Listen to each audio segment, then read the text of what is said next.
Yeah, on the court, ball dribbling, cashing checks. College hoops, beats, pump, breaking necks. GunzPicks in the air, we ain't playing nice. Best rolling, paper stacking straight ice. Double units fired, man, winners only. Player props hitting, no rolling lonely. Bankroll swole, just stacking that cheddar. Breaking ankles daily, no one do it better. Let's keep dancing, cannon shots fired. Cashing best clips, reloaded, never tired. Have ourselves a day, straight up ballin'. Every show lit, you know we all in. Hit the hardwood, buzzers buzz, call it lit. Numbers crunch, strategy so legit. Welcome to a special episode of college basketball, knowledge for college, breaking ankles, the shark and the gun. Football is about to end this weekend with the Super Bowl. The gun and I were talking about this off the record. We said we're not going to leave you guys hanging for 7 months. We got so much energy. We love you guys. We love hoops, sports, domination, and money. Guns, we got a bunch of plays. What's going on, brother? Yeah, I just want to tell the people this is going to be a knowledge for college takeover here with the shark and the gun. This is going to be a consistent Friday thing that we're going to be doing to break down some of the early plays on the Saturday slate. And I can't wait to break this down because we are just absolutely killing it on college basketball. If you've been following along, I am 17-9 on the breaking ankles plays. This is why you need to. Oh, you're so money and you don't even know it. Hit the wrong button. Him. Pay that man his money. That's right. And then we're going to be breaking down some of the games, and I can't wait to do it. Shark, let's get into it. I will say this, and I love to say it.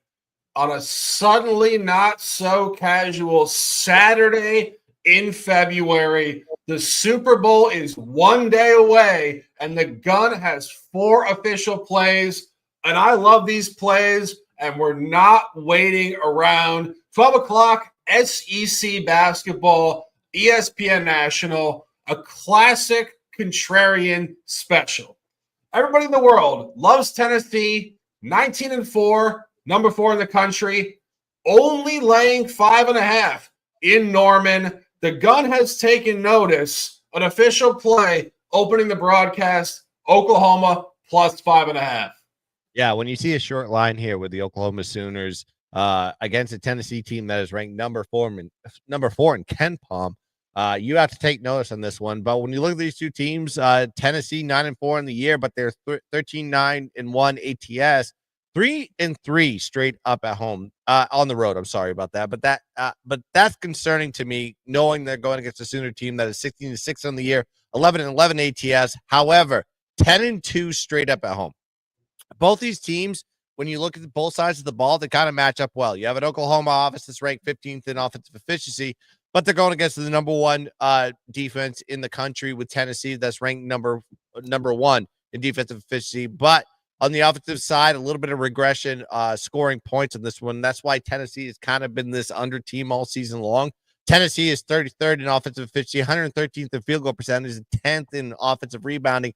And they're going against an Oklahoma defense that is ranked 68th in defensive efficiency, 105th in defending shots, 5th in defending the three-point shot, and they're 39th in steals. So they're able to get turnovers. They're able to at least contest shots outside the arc.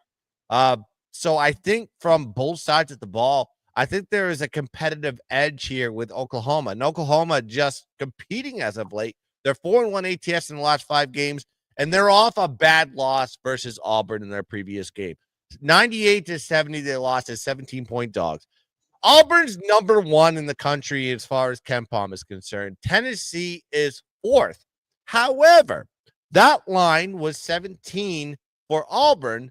Next game, Tennessee is only getting a favor of 5.5, depending on what books you're getting at. That is a telltale sign that we're looking at an Oklahoma spot here. Also, Oklahoma, 5-1 ATS is a single-digit dog this season.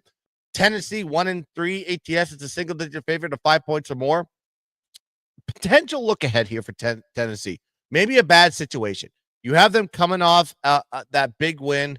Actually, no, I'm sorry. That was a different game. But with Tennessee, they have a revenge angle coming up with Kentucky. Remember, they lost to Kentucky at home and they're going to want that revenge on the road to go face them. So maybe they're looking ahead against this Oklahoma team. So I think this is a good opportunity to take a home dog on a short line versus a Tennessee team that everybody in your uncle thinks is one of the better teams in the NCAA. So give me Oklahoma plus 5.5 as the play.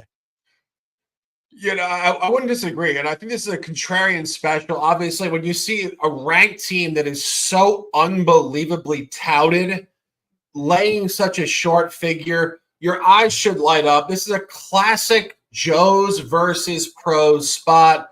The gun is a pro. He's on the sharp side. Let's cash. Moving forward, 12 o'clock. Maybe a competitive game theoretically. FS1, ESPN competing in the market for views. Maybe not so much. All of a sudden, we got Seton Hall sitting here at 6-17, 1-11 in conference play. I mean, Guns, this team has absolutely cliff dove from preseason expectations. The books have adjusted. You've adjusted. Georgetown official minus 11.5. Yeah, this was a team that was, I believe, won the NIT last year, and now you see them in like a complete plummet, falling off a cliff. You have a Seton Hall team that is 6-17 on the year, 9-14 ATS, 0-7 straight up on the road, going against a Georgetown team that under Ed Cooley has found themselves to be a competitive team. 14-9 straight up, 12-11 ATS. 11-4 at home this season, straight up. With Seton Hall, like I said, terrible season, and they're terrible statistically. 273rd in offensive efficiency, 347th in offensive field goal percentage, 289th in giving up the ball in terms of turnovers, and they're bad on the free throw line. They're 324th on the free throw line this season. But guess what? Georgetown's strength is this season. Their defense. 36th in defensive efficiency, 36th in defending shots, 47th in creating turnovers, and they're top 100 in steals and blocks as well. So I think there is a complete mismatch on that side of the ball. On the offensive side here for Georgetown, they are ranked 182nd in offensive efficiency, but they're good at second chance opportunities, and they're good in 2-point percentage.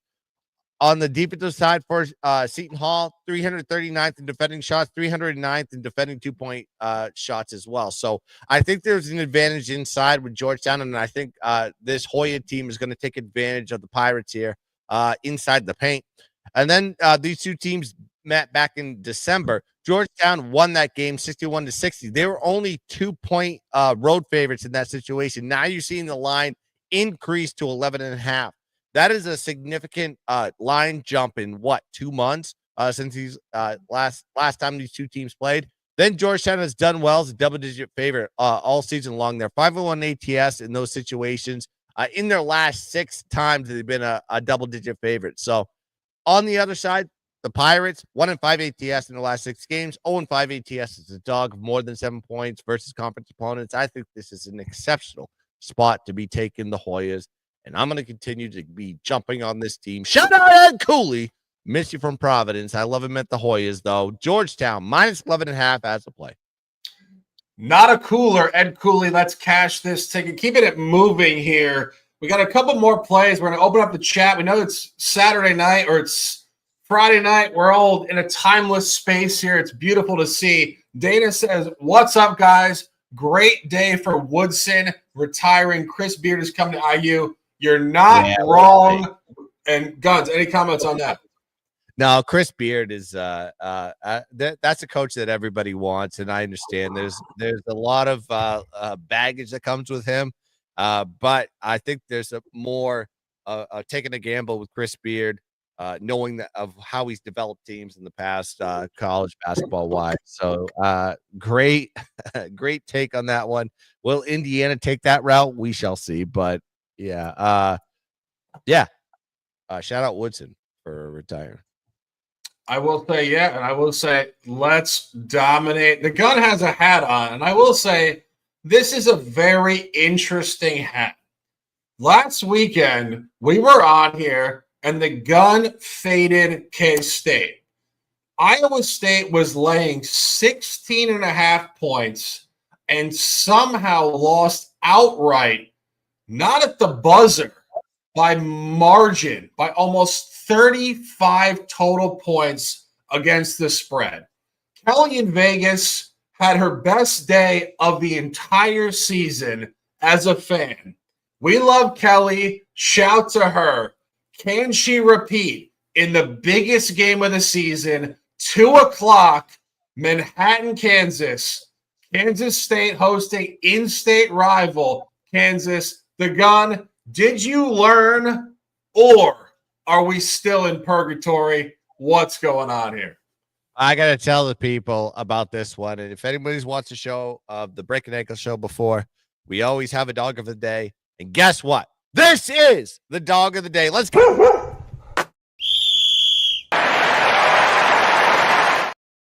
Let's talk about this game here with Kansas and Kansas State. Rivalry game in state. And then you have Kansas that is 16-6 straight up this year, going against a Kansas State team that is 11-11 on the year, 12-10 ATS, 7-3 straight up at home. The key to this game is Kansas State score versus this Kansas defense. Kansas defense is ranked 5th in defensive efficiency, 5th in opposing field goal percentage, and 59th in defensive rebounding.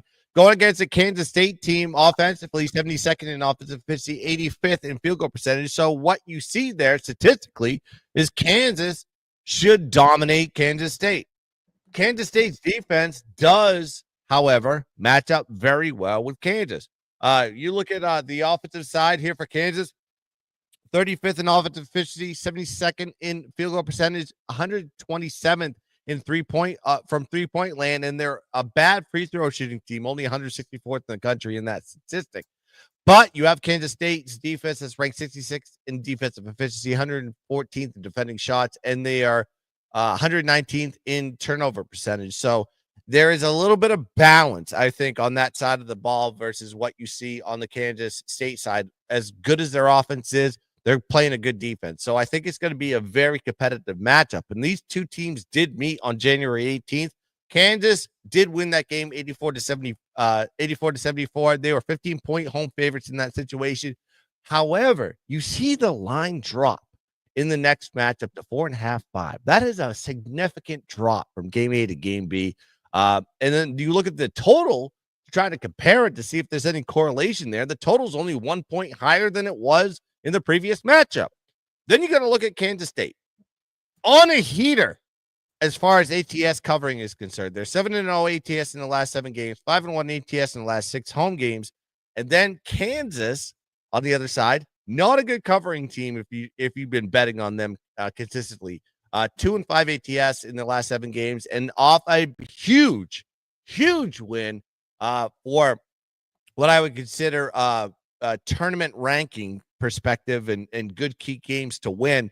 They beat Iowa State at home in their previous games. So I think there's going to be highs of highs and fat and sassy, as they say. And you're going to be walking into a rival here with Kansas State that is hungry and looking for blood and going to take you out in this type of situation. Kansas State's just on a covering hot streak, and seeing the line this low, by God, I got to be taking it here. So give me Kansas State plus 4.5 as the play. You know, I wouldn't disagree. I wish we could get Kelly on here for a take. I know she'd be flustered and she'd be angry and she'd be just ready to debate every side. Because I know Kelly says 2 things. She hates when people bet on her team because it's a mush. And she has all sorts of psychological dynamics the other way. I will say this. We love you, Kelly. You did a great show with Guns in the midseason. You always do great work. But we trust you. There's no mush. Let's fucking dominate. Staying course here. The Gun told me this before the show. Top play of the day. 2:00, staying centered. Again on Fox Sports. This time on the main network. Number 11 Marquette at Creighton. The Creighton Special.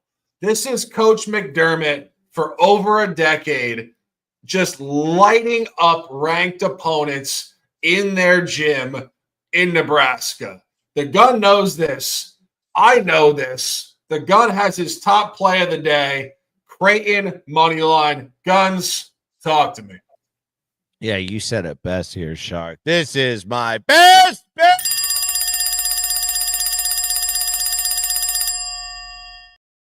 Yes, we're going to the Big East with Marquette going against Creighton in the Chi Health Center in Omaha, Nebraska. 2 p.m. is the tip on this one. And yes, I'm taking Creighton once again on a Saturday. I've been consistently taking Creighton because this team is a cash machine, and I'll get to that in a second. You have Marquette that's 18-5 on the year, going against a Creighton team that's 17-6 on the year. And when you look at the matchup, you have a Marquette offense is ranked 25th in offensive efficiency, going against a Creighton defense that's ranked 27th in defensive efficiency. Creighton's offense is ranked 48th in offensive efficiency. They're a very good 2-point shooting team because they have Ryan Kalkbrenner inside. They're third in 2-point percentage, 63rd on the free throw line, and they're going against a Marquette defense that's ranked 18th in defensive efficiency. But they're a bad defensive rebounding team, 60th in the country, 249th in defending 2-point shots as well. And that is bad with Ryan Kalkbrenner inside. These teams did meet in January 3rd. Marquette did win that game by 79-71. Creighton was a 10-point dog in that spot. And now you're seeing Creighton as a short favorite at home. What a line swing from game A to game B. And then Creighton is just a must-bet team. I've been cashing tickets left and right with Creighton since December. They are 13-2 ATS in the last 15 games, 9-0 ATS in the last 9 games. They're going against a Marquette team that's 4-9 ATS in the last 13 games and 1-3 ATS as a dog this season. They do not perform well as a dog. I just think Creighton is going to outmatch them in a revenge spot, by the way, because they lost the previous matchup. The line swing to from game A to game B. I think this is the perfect situation. All boxes checked, as Shark would say. Creighton money line. Give it to me all day long is my best bet for Saturday.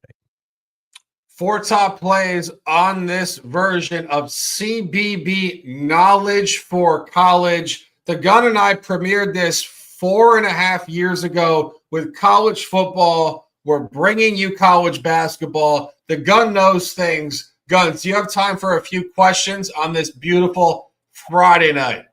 Yeah, fire away. All right, so let's talk a couple ranked matchups. Anybody's in the chat here, we appreciate you guys. Drop your comments. The Gun and I have a couple interesting points here. Let's talk a couple ranked matchups. When we go through this, I want to go 1 o'clock Big Ten. We've sat here and talked about Michigan football for the last 5 years. Here we are in February, Michigan basketball. Number 24 in the country at Indiana. A notably short line, in my opinion. That being said, I haven't researched this. I actually have a beautiful Bud Light here, which I want to take a sip of and give you guys a shout on this show. Guns, I'm going to take a sip of this Bud Light. Jim Harbaugh is not coaching. It's basketball. What are you thinking about this matchup? I think it's more of an Indiana spot than anything else because there was a time where Michigan was like covering a lot of spreads, right? Now you're seeing them not covering the last 6 games. They've won 4 out of the last 6, but they're not covering spreads. Now you see them at a short line versus Indiana team. And you got to look at kind of the situation here, and I'm kind of like gearing it towards the Michigan angle here as far as fading them. So they played Oregon. They did win that game by 4. They were 7.5-point favorites. That's the toss line, but they have a good team next week against in their next game against Purdue. And I think they want Purdue more than they want this Indiana team. Indiana's kind of like living under the radar as of late. And I think this team is there's a reason why they're a short dog here at home versus Michigan. So I would say lean.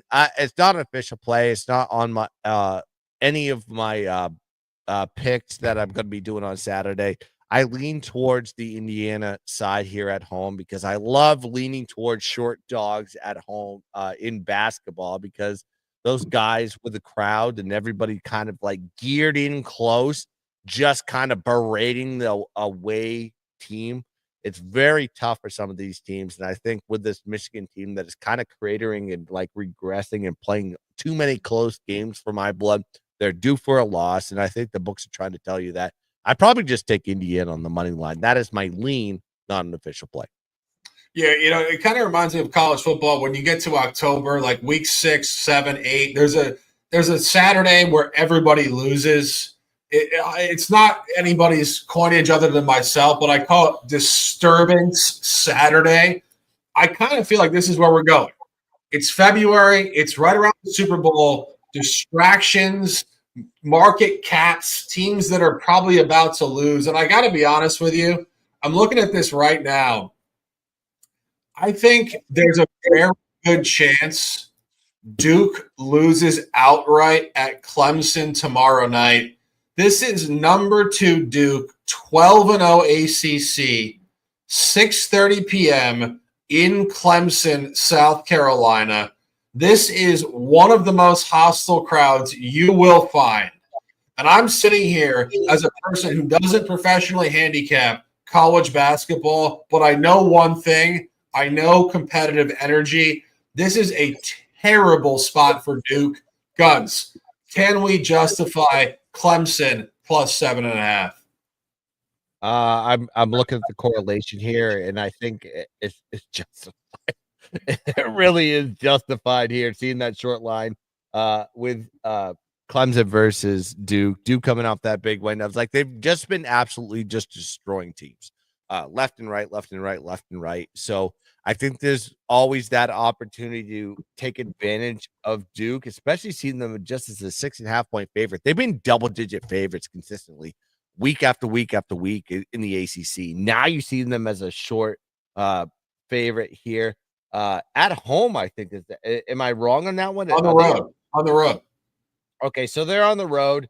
I'm just trying to think. I'm just looking at. I like it better, bro. I like it better. I think I love that plus 7.5 figure for a home team against a ranked team. And I'm not talking about line functionality. I'm talking about even going back like one layer before, just like static analysis. We know our guy Philly Cheese loves this shit. Plus 7.5 on Clemson. And we're not gonna cut this up. There's a couple more games I want to like correlate to this. I want to talk about that game a little bit because I think there is if you're going to be beating Duke, you're going to beat them on a low scoring game. So I think there's maybe a lean towards the under. I'm looking at these totals. As a dog, they've been a 1, 3.5, 3.5, 3.5, and this is the highest dog they've been all year. However, those when they were a dog, they were the total was over 140. You're seeing it here at 133.5. I think there's probably a lean towards the under that I have on this one. I hate to fade my team on the spread. Like I kind of separated like brain and heart on this one. You made a very good point though. With there's got to be a time where Duke has to lose, especially knowing that they can't continue to win after win after win. They've won 16 straight games, I believe. If they do that and consistently win all the way into the March Madness, they're going to fail. So having a loss under their belt is probably a little bit more of a humbling moment. And knowing how that team is coached, knowing the players on that team, how they have so many freshmen that are just so mature. They're playing like veterans right now. I think they could be caught sleeping in this type of situational spot. So I don't disagree with you on the spread. I think there is a better opportunity on the total and taking the under. I didn't realize you're a Duke fan. Shut up. Are you really serious? You don't know that I'm a Duke fan? Did you see I only know you as I know Notre Dame, bro. What are we doing? Notre Dame. That's what we do. Did you see my thumbnail for this video? I'm wearing Duke. Like I'm a Duke basketball fan and I'm a Notre Dame football fan. So wait, tell the people, Duke fan. What is that? Bobby Hurley, Christian Laettner, 92. I was a fan when I was probably 90, which was no. Grant Hill was my guy. I Laettner pissed me off. I love Bobby Hurley. I bought strength shoes because of Bobby Hurley. But Grant Hill was my guy. Grant Hill was like my dude. That's what got me into being a fan of Duke. Okay, so when people say they hate on that, piece of shit. But Who? Christian Leitner. He was a piece of shit. I didn't like him. I knew he did great things for Duke, and I was appreciative of him, but he was a piece of shit. But like he was my piece of shit. That's the problem. It's like I had to be a Duke fan. He was my guy. It's like somebody had. It's almost like if you were a Detroit Pistons fan back in the day, I was like, you should have hated Bill Laimbeer, but if you were a Detroit Pistons fan, it's like, yeah, he's a prick, but he's my prick. You know what I think that was like, dude, when you said that he was my piece of shit, that reminded me of Trailer Park Boys, like the rogue Canadian, like Trailer Park show. I mean, this is like some hood shit, but this is what we're talking about. He's an asshole, but he's my asshole. You know Welcome to CBB Knowledge for College. We're going to dive in deeper. And the best thing about this is CFB Knowledge for college football. We are on here professionally for the most intelligent takes. We're not deviating from the intelligence, but we have a lot more time now. Football's done. So the Shark and the Gun are going to have a little more conversation here. We did it last week. Let's jump off it. God, so I think Clemson, honestly, I got to be honest, I haven't placed a bet yet. I think Clemson at plus 7.5 is a fantastic bet. I think if Duke's not Duke's not walking out there with a double-digit win. This is gonna be a close fucking game, right? It has similarities to the last time they played on Saturday when they were on the road. They played Wake Forest. They absolutely played like a very dominant first half, and they cratered badly in the second half and kind of lost steam. And I think that has to do with some of the stuff on the road. And when they're playing a top 4 ACC team on the road, I think they're going to be these teams are going to be playing extremely competitive. So from a Duke fan standpoint, as much as I love that team and I think they're a very exceptional team that could win the national championship, they are going to have bumps in the road, and you just called out one of them. And on the same point, I think we can take the under because that line is 133, and I haven't seen anything below 140 on the Duke game in a while. So that is kind of like where I'm going with this one. I want to talk to some of these guys in the chat because Danny Delp asked about this one with Vandy versus Texas. Can we talk about this one? Please. All right. So breaking down this one, I'm just looking at like how Vandy plays at home.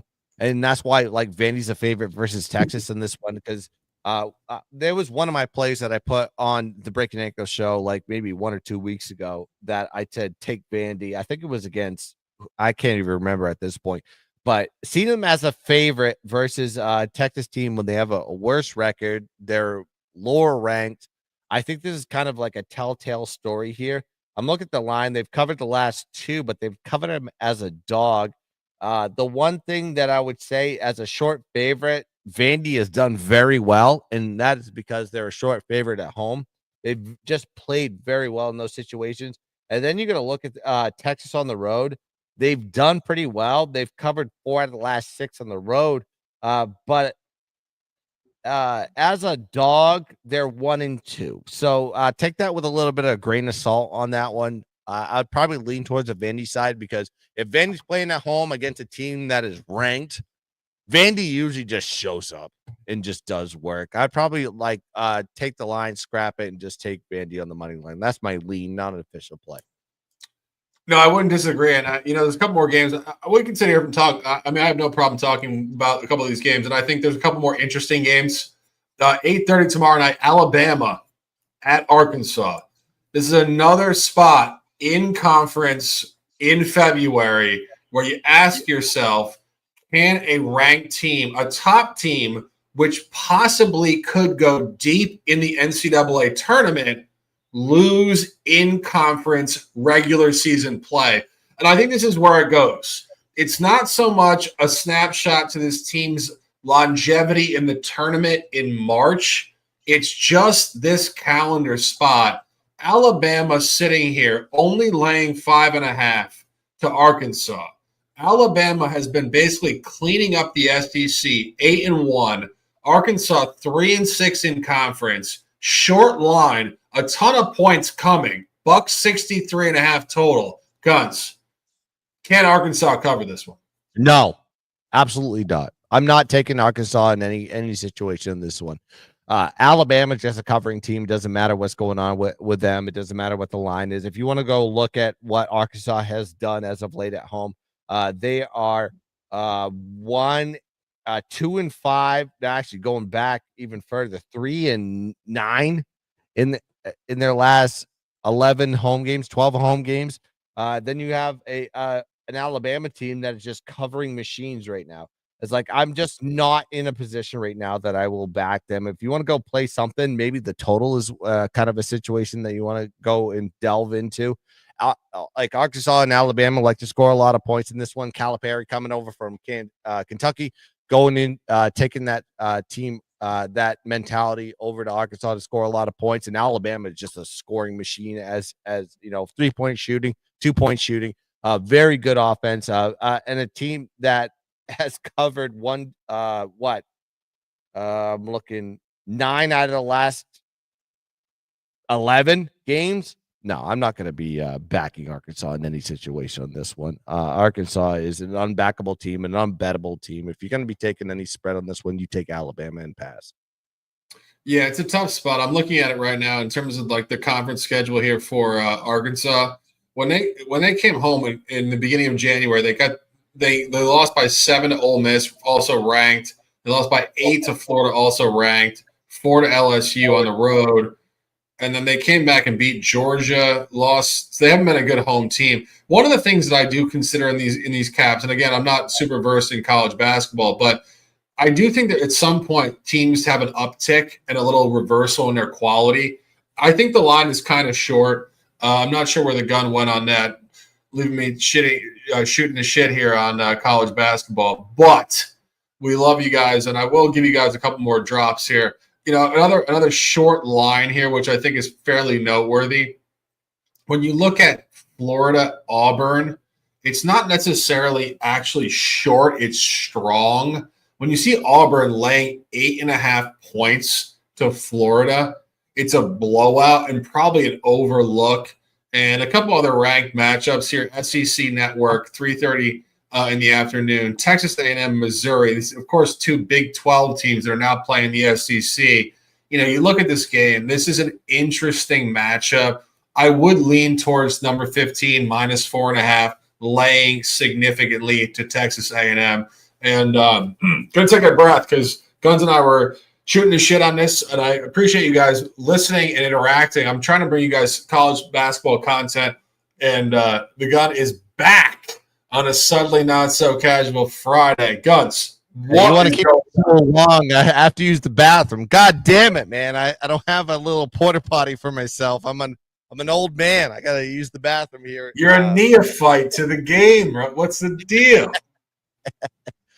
Yeah. If anybody has any other questions about the games that are coming up here, listen, I've only gone through the 4:00 games because I plan on doing the late night banger show. And also I'm going to do a prop show here for the NFL. That is going to be an exceptional breakdown of my thoughts and processes of the NFL. If you want to know how to make the bread, you need to join that show here on Saturday. It's going to be an exceptional one. I'm going to be teaching a lot of people how to cap out props. So I'm looking forward to that. But that's pretty much where I'm at. So do we want to close the show? Drink some beer? Last question. I'm going to take a sip, and I want to give you guys a shout for hanging out with us on Friday night. We know you got a lot of things to do. The Shark and the Gun, we love to bring you guys conversation, energy, analysis, and top picks. This is my favorite beer right now, High Alive from Florida. Cheers to you guys. I appreciate you guys immensely. And the Gun and I have been doing work for 4 years now. We talk about it all the time. We can't believe we're here now, and the future is going to be unbelievable. Cheers to you guys so much. Cheers up, beers down. And I will ask the Gun one further question when you ran off there for a second. Last game, let's discuss. I'm just going good. I will never. But last game, I think interesting game, unofficially. But I was looking at the number 10 Texas A&M at Missouri, 3:30 SEC Network. Missouri laying 4.5, total 144.5. You got 10 ranked getting 4.5. It speaks to Missouri. Probably speaks to a middle ground total. Any thoughts? Yeah, I actually got Missouri on my lean list. I thought that was a good line function. We talk about line functionality all the time, and that was one of those type of spots that I thought this was a good line functionality because I think that what we see is a Missouri team that is continually improving from year to year, going against a team that they can absolutely beat in this Texas A&M team. A Texas A&M, granted, has had a decent season, but they're going against a Missouri team that is absolute wagon on the road. As a favorite, in similar line situations in their last 4 home games, they're 4-0 ATS, and they're going to do a similar line situation against this Texas A&M team. I think this is a bad spot here for A&M. And then you got to look at the total on this one. Look at the totals that they've had in these situations: 53.5, 56.5, 49.5, 44.5. And I'm talking about the games that they've covered. So you're seeing the line go down, down, down, down, down, and it's giving me a story here that you just seeing a Missouri defense maybe playing a little bit better, slowing the game down, and kind of playing a little bit more methodical to get wins. And I think this is another situation that I lean towards the under on this one, and I really love Missouri on this one. This may be official play at the end of the day. It's definitely on my lean list, but I think Missouri is the spot on this one.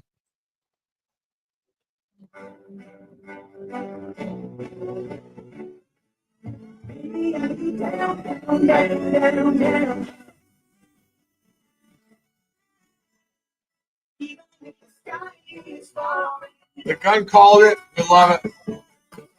Also, if you want to go even a little bit further, Texas A&M is 2-4 ATS on the road this season. Go ahead. Guns called it. Let's play it again. Why not? Why the fuck not? Down, down, down, down, down. What's going on Sunday? Going down. Fly, Eagles, fly. On the road to me a victory. The Super Bowl. Shout out Eagles. We don't want Pat Mahomes to win 3. No. We want Jalen Hurts to win his second. That's what I have one song we're gonna leave you guys with. Oh, it's his first. I forgot. Big Nick Foles. We're gonna leave you guys with one song. This is the last show for the week before the Super Bowl.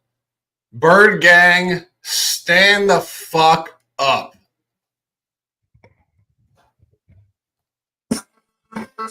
You know my name is Biscuit. South Philly, what up? Let's go. The streets gave me beat, and the eagle was the thing that they gave me. That's the fight. Can I close them out? Bitch, I move blocks and pounds. I move out the small blocks. Move out the small. Jalen Hurts, stand the fuck up. Super Bowl, let's let's dominate the Southern Nigel Casual 1 at that. Let's go. All right. And the gun in the house. Let's turn the fuck up, Bird Gang. Guns. Can the Birds get it done? Birds are gonna get it done. But we're not talking about football. We're talking about college basketball. We want to close them out here. Those are the plays that pay the bills. To recap, with everybody that has either joined the show late or just fast forward to get the recap. We have Georgetown minus 11.5. We have Oklahoma at plus 5.5. We have Kansas State as my dog of the day at plus 4.5. And my best bet, Creighton, the Blue Jays. Birds money line on that one. So that is going to do it here for the Breakin' Ankle show. Hit the like button, get subscribe. If I don't get to 20 likes, I am not doing a late night bangers. That's what I'm going to say on that one, because I don't want to do another show unless I'm getting the appreciation from the people for giving the free content that I'm giving on the low price. And then go check out Sharky Water Station, Shark in Sports 88, and everything that he's doing on X. That's going to do it here for Breaking Ankles. Let's cash some tickets. Let's dominate the boat. And as always, let's keep dancing. daily, no one do it better. Let's keep dancing, cannon shots fired, cash and best clips reloaded, never tired. Have ourselves a day, straight up ballin', every show lit, you know we all in. Hit the hardwood, buzzers buzz, call it lit. Numbers crunch, strategy so legit. Breaking down plays, knowledge deep.